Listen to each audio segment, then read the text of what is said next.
Taiwan से Lebanon आए थे 3000 पेजर। बड़ी जानकारी, गोल्ड अपोलो कंपनी से मंगवाए गए थे ये पेजर की बैटरी में लगाए गए थे विस्फोटक। ये बड़ी जानकारी सामने आ रही है और देखिए नाम आ रहा है ताइवान का। ताइवान की अपोलो कंपनी जिससे ये पेजर मंगवाए गए थे और जिसमें ये धमाके हुए हैं। हिजबुल्लाह के कई कमांडर इन धमाकों की चपेट में आए हैं। बड़ी संख्या में लोगों की मौत हुई है और बहुत लोग गंभीर रूप से अभी भी अस्पताल में भर्ती हैं घायल होकर, जिनका इलाज चल रहा है। ऐसा हो सकता है कि मौत के ये आंकड़े बढ़ जाएं। तो अपने आप में दुनिया को हैरान करने वाला ये अटैक, ये हमला था।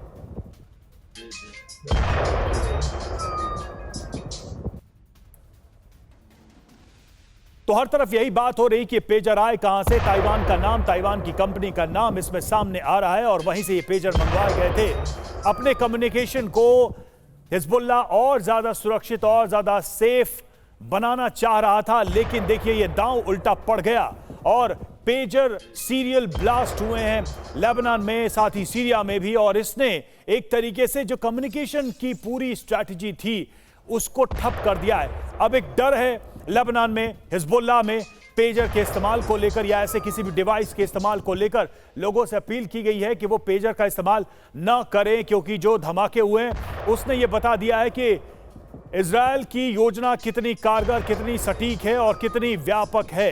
तकनीक का इस्तेमाल किया गया और इस तरह से कहीं ना कहीं हिजबुल्लाह के अंदर एक बड़ा मैसेज, एक बड़ा डर भेजने का काम किया है, पैदा करने का काम किया है। तस्वीरें आप देख रहे हैं घायलों की, अस्पताल लाया जा रहा है। बड़ी संख्या में लोग घायल हुए हैं इस हमले में और अचानक से अफरा तफरी मच गई है हर जगह। इस हमले के बाद से अस्पतालों में भीड़, लोगों को बेड नहीं मिल रहे हैं तो लोग जमीन पर ही लेटे नजर आए हैं। बताया जा रहा है कि बैटरी में धमाका हुआ है, ताइवान की कंपनी ने यह प्रोक्योर किया था, लेकिन बीच में एक ऐसा ग्लिच है, एक ऐसा गैप है जहां पर यह सब कुछ हुआ है। क्या थियरी हैं ये भी हम आपको विस्तार से बताएंगे कि क्या क्या आशंकाएं इस पर बनी हुई हैं। लेकिन देखिए इसमें नाम जो आ रहा है वो ताइवान का आ रहा है। सुमित हमारे साथ, हमारे सहयोगी जुड़े हुए हैं। सुमित, ताइवान की भूमिका किस तरह की रही है और क्या वाकई में ताइवान की दिक्कत है या फिर ये बीच में मिडिल पाथ में ये बड़ी गड़बड़ हुई है, बड़ी चूक हुई है हिजबुल्लाह से? ये जरूर है कि हिजबुल्लाह ने ये किसी लोकल वेंडर्स को दिया होगा, क्योंकि गवर्नमेंट टू गवर्नमेंट या फिर आप कह सकते हैं क्योंकि हिजबुल्लाह कई जगहों पर, कई कंट्रीज में बैन है, तो निश्चित तौर पर ये एक वेंडर के थ्रू ये पूरा का पूरा कॉन्ट्रैक्ट किया होगा और निश्चित तौर पर इसकी जानकारी इजराइल को लग चुकी थी। इजराइल ये जानता था कि हिजबुल्लाह अब नए कम्युनिकेशन डिवाइसेस के ऊपर आना चाहता है, क्योंकि वो ये जानता था कि जो हिजबुल्लाह है उसके कई इंटरप्शंस पकड़े गए थे। तो निश्चित तौर पर ये एक बड़ा लैप था, लेकिन अब ये देखना होगा कि आखिरकार ये जो चिप या फिर आप कह सकते हैं जो एक्सप्लोजिव लगाए गए ये मैन्युफैक्चरिंग के दौरान लगाए गए या फिर जो ट्रांजिट पीरियड था, यानी जब ये पूरा कार्गो, ये पूरा जो सामान था ये आगे जा रहा था, ये उस दौरान गया है। तो ये निश्चित तौर पर एक बड़ा इन्वेस्टिगेशन का पॉइंट जरूर है। लेकिन ये देखा जाए कि मोसाद ने, इजराइल ने एक आउट ऑफ बॉक्स आप कह सकते हैं कि एक तैयारी की और ना सिर्फ हिजबुल्लाह को सीधे तौर पर हिजबुल्लाह के कमांडर्स को, उसके ओजीडब्ल्यूज को टारगेट किया, बल्कि उसके नेटवर्क को, जो उसका लोकल नेटवर्क था, उसको भी बहुत बड़ा नुकसान पहुंचाया। और यही वजह है कि अब हिजबुल्लाह के पास क्या ऑप्शन रहता है, वो किस तरीके से रिटेलिएट करेगा, रवि ये भी देखना होगा। हैरान तो ये भी करता है कि इतनी बड़ी संख्या में पेजर्स के साथ कैसे ये चीज की जा सकती है, ये सेटिंग या ये मैनिपुलेशन कैसे किया जा सकता है और कैसे किसी को भनक तक नहीं लगी। देखिए ताइवान से पेजर बम आया, जरा उसके बारे में भी देख लेते क्या है थियरी, उसको समझिए। हिजबुल्लाह ने 3000 पेजर ताइवान से मंगवाए, गोल्ड अपोलो कंपनी से ये सभी पेजर मंगवाए गए थे। हिजबुल्लाह की जांच में क्या बात सामने आई है, पेजर शिपमेंट 3 महीने के लिए बीच रास्ते में रोकी गई थी। इसी दौरान सभी पेजर के साथ छेड़छाड़ का दावा किया जा रहा है। सभी पेजर की बैटरी में विस्फोटक लगाए गए और धमाके से पहले क्या हुआ, सभी पेजर पर एरर मैसेज आया। मैसेज आते ही पेजर वाइब्रेट करने लगा। वाइब्रेशन के बाद पेजर में धमाका हो गया। कुछ खास बातें, पेजर की कीमत करीब $200 है। आप समझिए कि कितना बड़ा हिजबुल्लाह के हिसाब से ये कंसाइनमेंट, ये डील थी, लेकिन वो कितना महंगा पड़ा है हिजबुल्लाह को। और देखिए पेजर धमाके पर ताइवान की कंपनी की सफाई आई है। गोल्ड अपोलो कंपनी के संस्थापक का दावा, धमाके वाले पेजर ताइवान में नहीं बने, यूरोप में कहीं बनाए गए थे ये पेजर।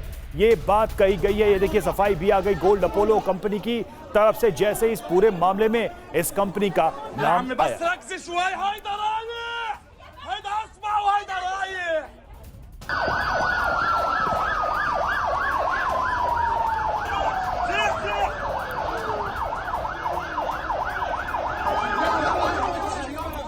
और हमारे साथ हमारे दो खास डिफेंस एक्सपर्ट भी जुड़े हुए हैं। मेजर जनरल ए के सिवाज हमारे साथ हैं, मेजर जनरल वी के दत्ता सर हमारे साथ जुड़े हुए हैं। सिवाज सर, हैरान किया इस पूरे मामले ने आपको?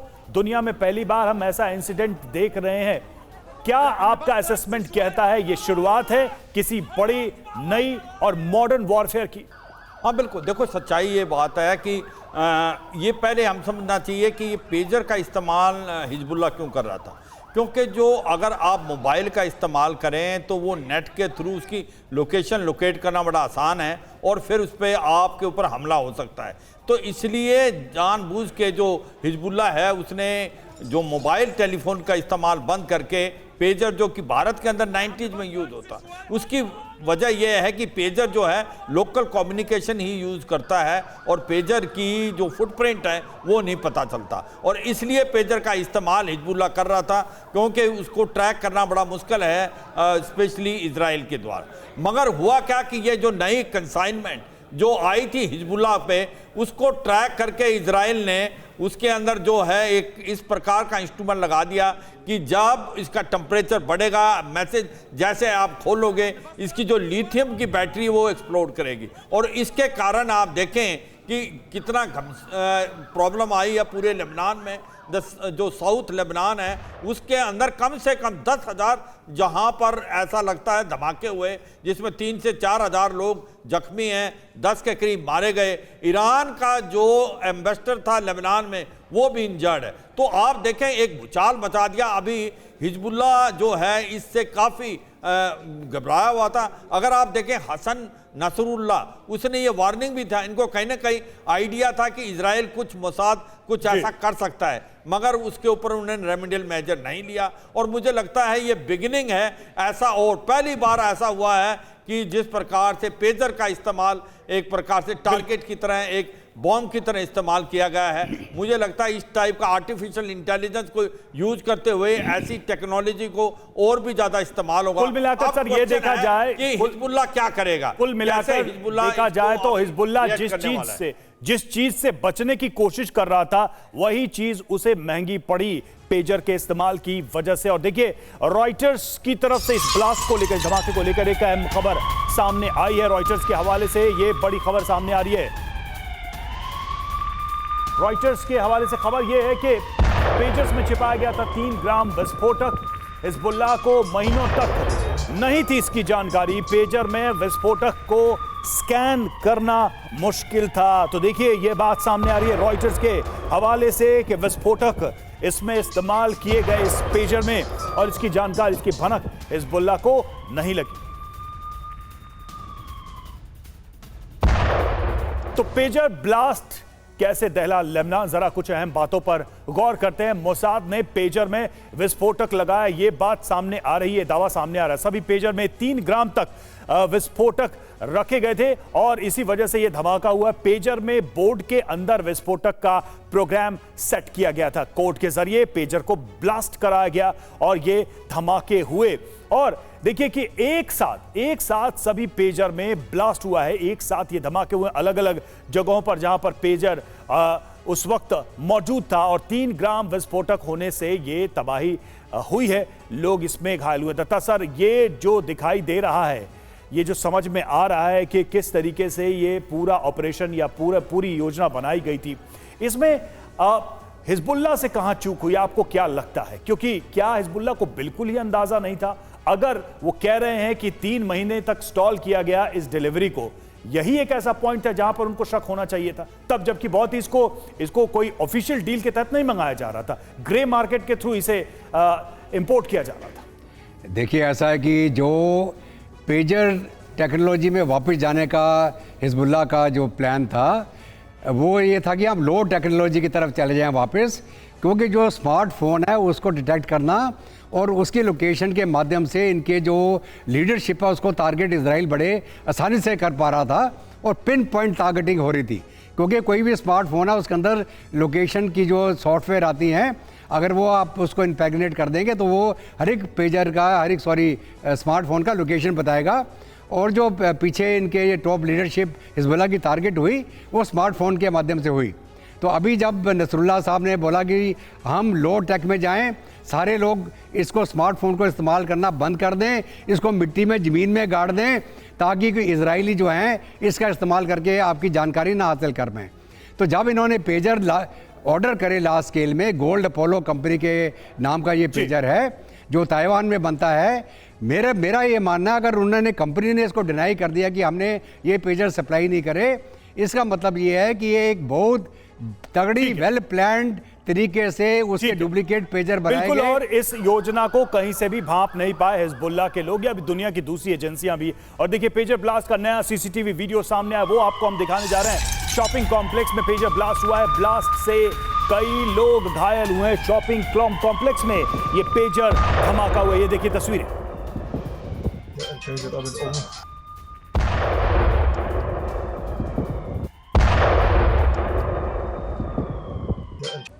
और कुछ अहम बातें पेजर को लेकर, पहले आपको बताते हैं कि आखिर पेजर होता क्या है और इसका क्या काम है, फिर आपको बताएंगे कि पेजर में ब्लास्ट आखिर हुआ कैसे, कैसे ये पूरी योजना बनाई गई। तो देखिए सबसे इंपॉर्टेंट बात, किस तरह का डिवाइस है ये? कम्युनिकेशन डिवाइस है, ये मैसेज रिसीव करने और पहुंचाने वाला डिवाइस है। छोटा रेडियो रिसीवर होता है इसमें। 3 तरह के पेजर आमूमन यूज करते हैं, 1 वे पेजर, 2 वे पेजर और वॉइस पेजर। इस तरह के पेजर्स का इस्तेमाल किया जाता है। एसएमएस की तरह ही संदेश इसमें आते और जाते हैं। कमर या पॉकेट में रखा जाता है, इतना ही बड़ा इसका साइज होता है। और मोबाइल की तरफ पेजर में भी एक नंबर होता है, उसका भी एक नंबर होता है। पेजर स्क्रीन पर संदेश फ्लैश होता है, उस पर वो मैसेज दिखाई देता है। मोबाइल के आने से पहले इसका इस्तेमाल हुआ करता था, मोबाइल की एंट्री के बाद से इसका इस्तेमाल बंद हो गया, लेकिन एक बार फिर से पेजर चर्चा में है इन धमाकों के बाद से। और एक रिपोर्ट के हवाले से बताते हैं कि किस तरह लेबनान में पेजर ब्लास्ट को अंजाम दिया गया, कैसे ये पूरी योजना बनाई गई होगी। कैसे हुआ पेजर ब्लास्ट? तो पेजर के सर्वर में एक स्क्रिप्ट पेजर इंस्टॉल किया गया और पेजर ओवरलोड हुआ। साथ में इसमें देखिए लिथियम की बैटरी होती है, उसका भी इसमें इस्तेमाल किया गया। ये अगर देखा जाए ये सीक्वेंस हमें समझ में आ रहा है। परिणाम क्या हुआ?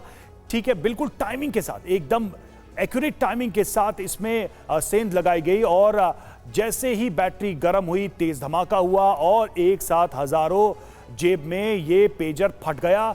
लोग घायल हो गए, जिसके पास भी ये पेजर था उसको इसका शिकार बनना पड़ा। सुमित अब एक चीज तो समझ में आ गई है कि अब कंपनी ने भी डिनाई कर दिया, इजराइल कुछ नहीं कह रहा है, हिजबुल्लाह सीधे तौर पे कह रहा है कि भाई ये तो इजराइल का ही किया धरा है। और सभी जानते हैं कि इजराइल या मोसाद इसमें मास्टर है। ऑफिशियली कहीं कुछ है नहीं, न कंपनी की तरफ से न इजराइल की तरफ से। तो फिर इसमें क्या केस बनेगा? क्योंकि हम देख रहे हैं इसको यूएन में भी उठाने की बात कही जा रही है, इसको बड़े से बड़े फोरम में भी उठाने की बात कही जा रही है लेबनान के द्वारा। देखिए बिल्कुल, क्योंकि रवि मैं आपको 2 चीज़ें बताऊं। देखिए सबसे पहले तो ये कंपनी ने इसको साफ तौर पर डिनाई कहा है। उन्होंने ये भी कहा है क्योंकि अपनी ऑफिशियल स्टेटमेंट में कि हमने सब कॉन्ट्रैक्ट इसका दिया था, क्योंकि प्रोडक्शन बहुत ज़्यादा थी तो हमने सब कॉन्ट्रैक्ट दिया था यूरोप की कंपनी। उन्होंने इसका नाम नहीं बताया किस कंट्री में वो यूरोप के, ये भी नहीं बताया गया, लेकिन ये जरूर बताया गया कि थर्ड पार्टी थी जिसने ये पूरे पेजर्स को बनाया। अब आप देखिए इसमें 2 बहुत महत्वपूर्ण चीज़ें हैं। पहला ये कि आखिरकार जब ये पेजर्स बन रहे थे या इसका ऑर्डर दिया गया था हिजबुल्लाह की तरफ से, ये जानकारी इजराइल को थी। इजराइल ने इसका वेट किया, यानी लेबनान में आ जाने के बाद भी 3 महीने तक उन्होंने इसका वेट किया, जब तक ये उनके सभी कमांडर्स को, सभी OGWs के हाथ में नहीं हो गया। जब उन्होंने उसके पूरे वेयर अबाउट्स की जांच की और जब देख लिया कि सबके पास आ गया, तब इसको ट्रिगर कर या फिर आप देखें, क्योंकि ये एकदम से एक्सप्लोड नहीं हो सकते, यानी अगर होता तो कई जगह 5, कई 10, काफी टाइम लगता। एक ही समय पर, यानी कल 3:30 बजे लेबनान समय अनुसार के मुताबिक ये एक्सप्लोड करने शुरू करते हैं और एक ही समय पर सब जगह के ऊपर 3 से 4 हजार ही एक्सप्लोजन होते हैं। तो निश्चित तौर पर यह दिखाता है कि ये ट्रिगर किए गए। अब वो लगातार, क्योंकि मैं आपको बताऊं कल मेरे हिजबुल्लाह कमांडर से बात हुई, उन्होंने पहले तो इस बात को उनको समझ नहीं आया कि आखिरकार ये हुआ क्या है, और उसके बाद जब उनको समझ में आया तो उन्होंने बताया कि ये शायद वेव के फ्रीक्वेंसी की मदद से इनको ट्रिगर किया गया और एक्सप्लोजन एक ही समय के ऊपर सब जगह पर किया गया। बिल्कुल एक ही समय, एक ही साथ ये ब्लास्ट किया गया। और देखिए लेबनान पेजर ब्लास्ट में 11 लोगों की मौत हुई। अभी तक की आंकड़े जो सामने आए वो हम आपको बता रहे हैं। 4000 से ज्यादा लोग घायल हुए हैं। घायलों में 1200 से ज्यादा हिजबुल्लाह लड़ाके हैं। 400 से ज्यादा घायलों की हालत अभी भी गंभीर बनी हुई है। तो ये नुकसान हुआ है। अगर जान की बात करें उसके तौर पर इतनी बड़ी संख्या में लोग हताहत हुए हैं इस धमाके में। और लेबनान में पेजर अटैक पर 4 थ्योरी भी सामने आ रही हैं कि आखिर किस तरह से ये धमाका हुआ। पहली थ्योरी पर अगर गौर करें, देखें कि पहली थ्योरी क्या कहती है, वो हम आपको बताएंगे। इसके साथ ही चारों थ्योरी में किस तरह से इस ब्लास्ट को, इस पूरी प्लानिंग को डिकोड करने की कोशिश की गई, वो भी आपको हम बताएंगे। फिलहाल तस्वीरें लगातार सामने आ रही हैं। बड़ी संख्या में लोग जो घायल हुए हैं, जिनकी मौत हुई है, उसको लेकर भी जानकारी सामने आ रही है। और यह आशंका बनी हुई है कि ये आंकड़े अभी और बढ़ सकते हैं, क्योंकि 400 के करीब गंभीर रूप से लोग घायल हैं और इस वक्त वो जिंदगी और मौत की जंग लड़ रहे हैं। तो जिन 4 थ्योरीज की हम बात कर रहे थे उन पर गौर करते हैं। कौन कौन सी थ्योरी हैं और उनमें क्या दावा किया जा रहा है। पहली थ्योरी, ईरानी टेलेरिम कंपनी ने पेजर सप्लाई की, ये एक बात कही जा रही है, जिसमें ईरान की कंपनी का नाम सामने आ रहा है। पेजर को ईरान में हैक किया गया, ये भी इसमें दावा किया गया है इस सिद्धांत के तहत, इस थ्योरी के तहत। और सॉफ्टवेयर में छेड़छाड़ के बाद ये धमाके हुए, ये दावा है पहली थ्योरी के हिसाब से। थ्योरी नंबर 2, लेबनान ने जॉर्डन से पेजर आयात किया और 3 महीने पहले जॉर्डन से नए पेजर मंगाए गए, ये इसमें कहा गया है। जॉर्डन में पेजर से धोखाधड़ी का आरोप है, ये थ्योरी नंबर 2 थी। थ्योरी नंबर 3, ब्लास्ट हुए सभी पेजर मोटरोला के थे। मोटरोला का भी इसमें जिक्र किया गया है। मोटरोला इजराइल की मिलीभगत इसमें बताई गई है। इस थ्योरी के मुताबिक पेजर कंपनी ने ब्लास्ट की तकनीक बताई। और थ्योरी नंबर 4 पर गौर करें तो मोसाद ने पेजर की बैटरियों में छेड़छाड़ की और फ्रीक्वेंसी बढ़ाने से पेजर में विस्फोट हुआ। ये मोसाद के इन्वॉल्वमेंट को लेकर यह कहा जा रहा है। सिवा सर हमारे साथ जुड़े हुए हैं। जिन 4 थ्योरीज की हमने बात की, सिवा सर आपका आकलन क्या कहता है, कौन सी थ्योरी सच्चाई के सबसे करीब नजर आती है आपको? देखो रवि, इसमें यह कहना तो बड़ा मुश्किल है इनमें से कौन सी थ्योरी इस्तेमाल की है, मगर ये सच्चाई है कि इसमें डायरेक्ट इन्वॉल्वमेंट मोसाद की थी और इजराइल ने इसको ट्रैक कर रहा था। जब से ये ताइवान की कंपनी को दिया गया था ये कॉन्ट्रैक्ट, फिर उसने सब कॉन्ट्रैक्ट यूरोप को दिया गया, और जिस प्रकार से उस कंपनी में ये बने हैं, क्या ये ट्रांजिट के टाइम हुआ है, क्या ये उस कंपनी में ही कि कर दिया गया है, मगर सच्चाई ये है एक डेडली अटैक इस्तेमाल है, जिस प्रकार से एक्सप्लोसिव लगा। और आप सच्चाई ये है कि रवि एक चीज़ देखनी पड़ेगी, एक समय पे 10,000 से ज़्यादा जो पेजर हैं ब्लास्ट करना एक दिखलाता है कि एक नई टाइप का जो वार है, इलेक्ट्रॉनिक वारफेयर, उसका एक हिस्सा हो गया है। और ये सच्चाई है कि मोसाद किसी हद तक जा सकता है और एक डर भी पैदा हो गया हिजबुल्लाह को। थोड़ा शक था हिजबुल्लाह को कि अगर आप देखें कि कहीं ना कहीं उनको लग रहा था कि जो उनके मोबाइल हैं वो ट्रैक हो रहे हैं, उनकी लोकेशन पता चल रही है इजराइल को, और इसलिए उनके जो कमांडर्स हैं, अभी जो शकूर मारा गया था वो भी इसी तरीके से मारा गया था। वो पेजर के अंदर जैसे ही उन्होंने शिफ्ट किया, ये पूरा ट्रैक कर रही थी मोसाद, और मुझे लगता है एक बहुत ही सोची समझी साजिश के तहत मोसाद ने किया। क्या ये मोटरोला कंपनी जहां पर ये बना था, जो कि एक प्रकार से यूरोप में वहां हुआ, या ट्रांजिट में हुआ, या लेबनान में आने के बाद हुआ, ये तो एक मिस्ट्री रहेगी, इसका इन्वेस्टिगेशन पता चलेगा। मगर कार्रवाई बहुत ही सटीक की गई और इसका रिजल्ट अभी आप देखें, ये लड़ाई जो अब इजराइल वर्सेस हिजबुल्लाह एक नया मोड़ लेगी। अब हिजबुल्लाह इसका कैसे काउंटर करेगा? इसमें एक चीज है रवि, जब इसको शकूर को मारा गया था, जो उनका नंबर 2 कमांडर था, तो सबने सोचा था हिजबुल्लाह अब बहुत ज्यादा रिएक्ट करेगा, मगर उस टाइम रिएक्ट नहीं किया। उनका जो रिएक्शन था वो काफी ये कह सकते हैं नपा तुला था। मगर अब जिस प्रकार से ये जितना माहौल बनाया गया होगा, क्या ये लड़ाई जितना माहौल बनाया गया था उस वॉल्यूम में रिएक्शन नहीं आया था, लेकिन इस बार तो दावा किया जा रहा है कि इसका बदला लेंगे। अब देखना होगा कि हिजबुल्लाह की तरफ से अगली कार्रवाई, बड़ी कार्रवाई क्या की जाती है। और देखिए, पेजर ब्लास्ट पर मिस्र का बयान है, लेबनान की संप्रभुता का उल्लंघन है ये। मिस्र ने कहा है लेबनान में स्थिरता के लिए हम प्रतिबद्ध। जी हाँ, तो पेजर ब्लास्ट के सामने आने के बाद से ये कहा जा रहा है कि तबाही का ये है नया हथियार, बिना बम बारूद सबसे नया वार। जी हाँ, 2 देश में पेजर कम्युनिकेशन डिवाइस से ये ब्लास्ट किए गए और दोपहर 3:30 बजे लेबनान में पहला पेजर ब्लास्ट होता है। पहले ब्लास्ट में एक लड़की समेत 3 की मौत हो जाती है। कुछ मिनटों में लेबनान के कई जगहों पर एक साथ धमाके होते हैं। शॉपिंग कॉम्प्लेक्स, बाजार, सड़क, अस्पताल, हर जगह धमाके होते हैं। लेबनान के कुछ देर बाद सीरिया में भी पेजर ब्लास्ट शुरू होता है और देखिए इस सीरियल ब्लास्ट में 16 लोगों की मौत हुई है, 4000 लोग घायल हुए हैं। एक हिजबुल्ला कमांडर की भी मौत हुई है, 1200 लड़ाके इसमें घायल हुए हैं। अस्पतालों में इलाज के लिए अफरा तफरी की स्थिति है और पेजर ब्लास्ट में AI तकनीक के इस्तेमाल की आशंका भी जताई जा रही है। तो ये तमाम बातें सामने आई हैं पेजर ब्लास्ट को लेकर और देखिए पेजर ब्लास्ट के बाद अफरा तफरी मची हुई है। अस्पतालों में घायलों की लंबी लंबी कतारें लगी है, भीड़ लगी है, इधर उधर अस्त व्यस्त लोग और सैकड़ों घायलों को अस्पताल लाया गया एक साथ धमाके होने की वजह से।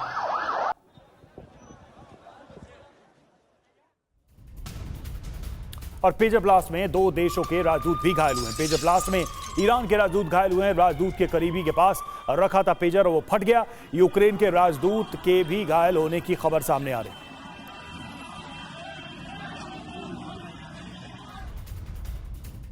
और पेजर हमले में सांसद के बेटे की मौत हुई है। पेजर ब्लास्ट में सांसद के बेटे की मौत, सांसद अली अम्मार के बेटे की मौत हुई है। हिजबुल्लाह लीडर हैं अली अम्मार।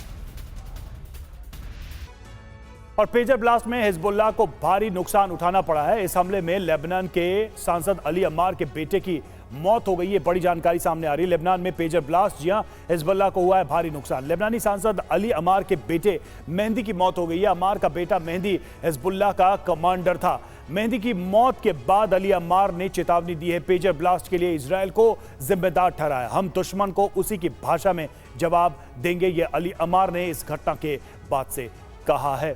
दत्ता सर, अब बात आती है लेबनान के रिएक्शन की, उसके एक्शन की, काउंटर एक्शन की, प्रतिक्रिया की।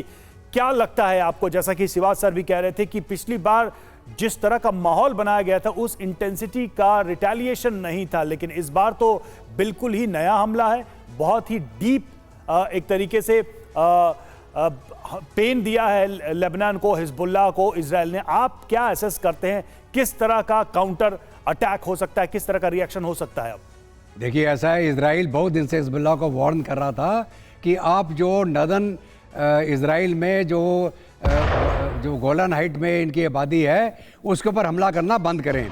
उसके कारण 60,000 इजराइलीज़ को वहाँ से नदन इजराइल से इवैक्यूएट करना पड़ गया इजराइल को। उसके बाद उन्होंने बहुत बार रिटेलिएट भी किया और अभी इजराइल चाहता था कि एक बफर जोन बना दिया जाए ताकि जो हिजबुल्लाह वाले हैं वो नदन इजराइल को टारगेट ना कर पाएँ। बहुत बार वार्निंग भी दी इनको, हिजबुल्लाह को, और अभी जो इजराइल ने एक्शन लिया है ये उनकी पूरी प्लानिंग करके उन्होंने एक बफर जोन बनाने की और हिजबुल्लाह को ऐसे एक चोट पहुंचाने का जो तरीका अपनाया है। हालांकि उन्होंने इसको अभी एक्सेप्ट नहीं किया है, लेकिन ये एक बिल्कुल मास्टर स्ट्रोक है। उन्होंने एक झटके में हज़ारों हिजबुल्लाह के लड़ाकों को नकारा कर दिया। उन्होंने उनकी जो पोटेंशियल है, उनका फ्यूचर कम्युनिकेशन इस्तेमाल करने का फ्रीडम को उन्होंने अंकुश लगा दिया। उन्होंने ये बता दिया कि आप कोई भी इलेक्ट्रॉनिक सिग्नल जनरेट करेंगे हम उसको टारगेट कर सकते हैं।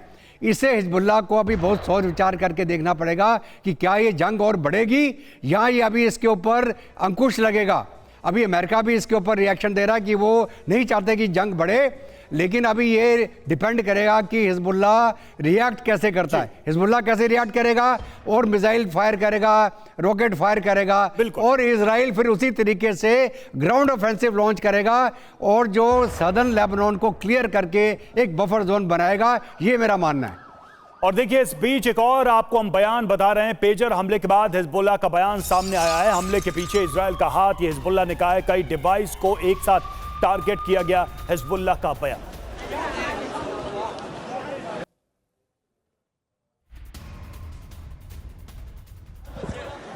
और पेजर ब्लास्ट से दहला लेबनान, जी हां, हिजबुल्लाह का इस पर बयान आया है। हमले के लिए उसने इजराइल को जिम्मेदार ठहराया है। सीधे तौर पर इजराइल पर निशाना, बेगुनाहों को निशाना बनाया गया। यह कहा गया हिजबुल्लाह की तरफ से, हिजबुल्लाह के हमले से डरा इजराइल। गाजा पट्टी, वेस्ट बैंक पर कब्जे से हताशा, दुश्मन को हमले की कीमत चुकानी होगी, विश्वासघात का बदला लिया जाएगा। हम जो कहते हैं वो करते हैं, ये कहा है हिजबुल्लाह ने। और इराक समर्थित संगठन कातिब हिजबुल्लाह का बड़ा ऐलान सामने आया है। लेबनान में लड़ाके भेजने को तैयार, इजराइल से सीधी जंग की तैयारी, हर तरीके से हिजबुल्लाह का समर्थन।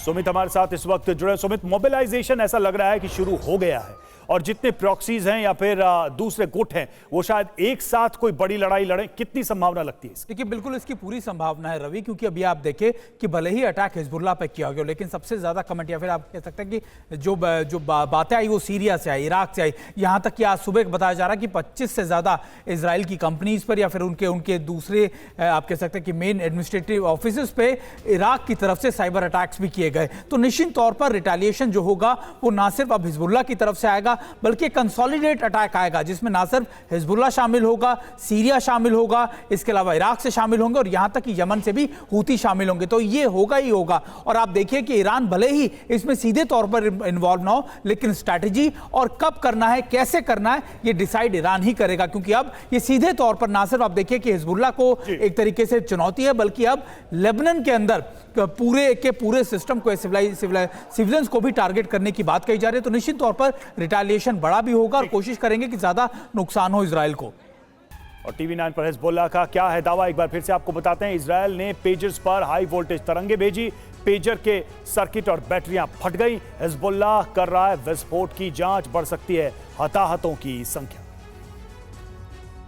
सिवा सर, अरब कंट्रीज का रिएक्शन, सबसे बड़ा सवाल तो यही है, क्योंकि जब भी इस तरह के युद्ध होते हैं मिडिल ईस्ट में तो अरब कंट्रीज की तरफ से बहुत एग्रेसिव स्टैंड आता है। लेकिन अब तो ये बड़ा हमला है, मेजर अटैक है। हमने सिर्फ मिस्र की तरफ से सुना, मिस्र ने बहुत ही इसको क्रिटिकल तरीके से बयान दिया है, लेकिन अरब कंट्रीज का क्या रिएक्शन रहेगा, क्या कैसे देखते हैं आप इसे? देखो रवि, ये समझना कि अरब कंट्रीज का क्या होगा रिएक्शन, क्योंकि उनका बड़ा मेजर टाइप का रिस्पॉन्स होता है, क्योंकि हर देश अपनी इकॉनमी को देख रहा है, चाहे वो सऊदी है, यूएई है, ओमान है, जॉर्डन है।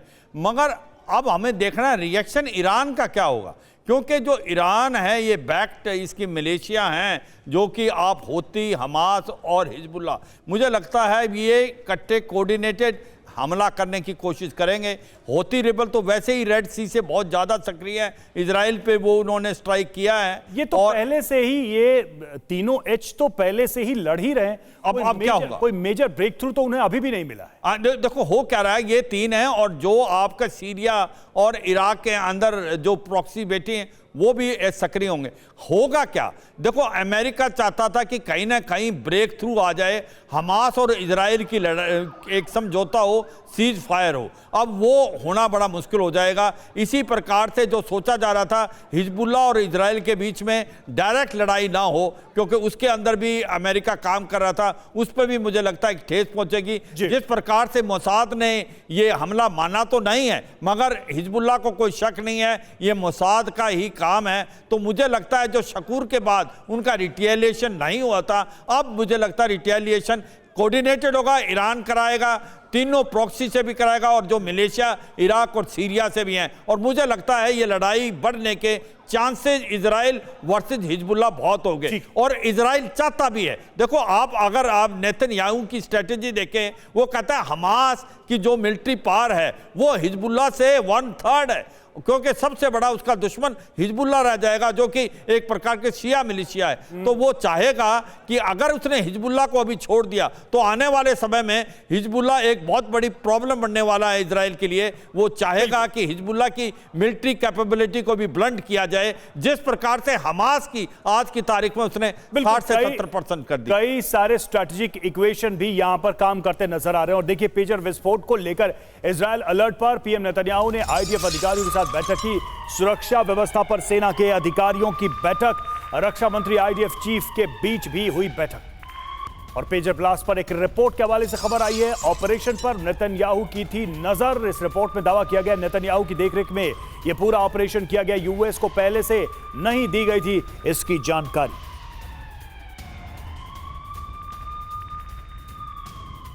और इजराइल ने अपने मंत्रियों को दी है हिदायत, पेजर हमले पर बयान नहीं देने के निर्देश। सभी मंत्रियों को चुप रहने के निर्देश दिए गए हैं ताकि कोई इस पर कोई ऐसी टिप्पणी न करे जिससे नया विवाद पैदा हो।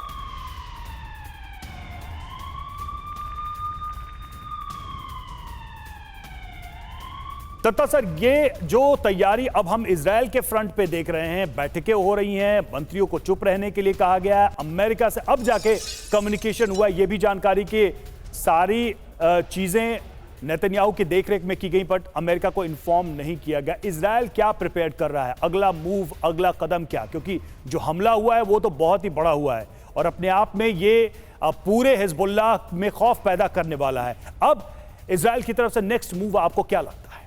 देखिए, जैसा मैंने पहले आपको बताया कि जो नॉर्दर्न इजराइल से बहुत बड़ी तादाद में इजरायलीज़ को वो निकालना पड़ गया, क्योंकि रोज़ ही वहाँ पे रॉकेट और ये मिसाइल अटैक हो रहे थे।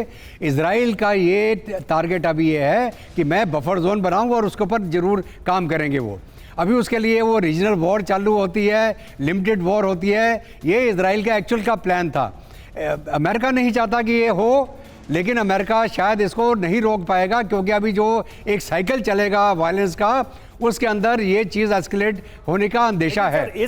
दूसरा क्या है कि इलेक्शन होने वाला अभी। मेजर ब्लास्ट के बाद तो हमले बढ़ेंगे, जैसा कि दिखाई दे रहा है। अब तो सीरिया की तरफ से, इराक की तरफ से भी हमले बढ़ेंगे, तो वो स्थिति इजराइल के लिए कितनी अच्छी होगी और कितनी बुरी होगी? देखिए, इजराइल अपना हित देख रहा है। इजराइल का भी पॉलिटिकल कंपल्शन है कि मैं, जो मेरे नागरिक हैं जो नॉर्थ से इवैक्यूएट हुए, उसके ऊपर बहुत रोष है इजराइल के अंदर। इजराइल और नेतन्याहू चाहता है कि हम अपने नागरिकों को वापस नॉर्दर्न इजराइल में ले आएं, और वो तभी ला पाएंगे जब तक हम ये इजराइल हिजबुल्लाह का हमला ना रोक पाए। हिजबुल्लाह के हमले रोकने के लिए इजराइल वो सभी कार्रवाई करने को तैयार है जो उसकी करना पड़े, चाहे वो एयर असॉल्ट हो, लैंड असॉल्ट हो, बफर जोन बनाने की कार्रवाई। अभी इसके अंदर जंग बढ़ेगी अगर हिजबुल्लाह उसको कंटेस्ट करता है। उसकी मदद जॉर्डन से आती है, सीरिया से आती है, और फाइटर्स जो इराक के माध्यम से आएंगे, तो ये जंग होगी। अगर बफर जोन बनाना, बिना बफर जोन बनाए इजराइल को, नॉर्दर्न इजराइल को सेफ्टी नहीं मिलेगी। उनके नागरिक हमेशा टारगेट पे रहेंगे। हालांकि लॉन्ग रेंज मिसाइलें तो ऑलरेडी स्ट्राइक कर रही हैं, हूती मिसाइल सेंट्रल इजराइल तक पहुंच रही हैं, लेकिन उसका रिस्पॉन्स भी आएगा। जो इजराइल प्लान कर रहा है, जो हूती ने अटैक किया, वो कहते हैं हमने हाइपरसोनिक मिसाइल मारी है। तो ये जो एक साइकिल चल रहा है वायलेंस का, इसका अंत तो तभी होगा जब तक हाइड्रा का सिर ना कुचला जाए। वो हाइड्रा कौन है? ईरान। उसके जो प्रॉक्सीज हैं, अभी वो इजराइल करे या अमेरिका करे, ये मौके की बात है। अभी इलेक्शन एक और फैक्टर है जो अमेरिका का है, और ये बहुत सारे फैक्टर मिलकर अभी। आप मानते हैं कि अमेरिका के चुनाव होने के बाद से इसमें स्थितियां और बहुत तेजी से बदलेंगी, उसकी वजह से थोड़ा शायद इस पे एक तरीके से, बहुत ही कंट्रोल तरीके से इजराइल आगे बढ़ रहा है? और देखिए, लेबनान पेजर ब्लास्ट पर अमेरिका का बयान सामने आया। वो बयान हम आपको बता रहे हैं, हमें कोई जानकारी नहीं थी, धमाकों में हमारी कोई भूमिका नहीं, ये कहा गया है अमेरिका की तरफ से। और पेजर हमले के बाद अमेरिका की ईरान से अपील। अमेरिका ने ईरान से शांति बरतने की अपील की है। घटना का फायदा उठाकर अस्थिरता न बढ़ाई जाए।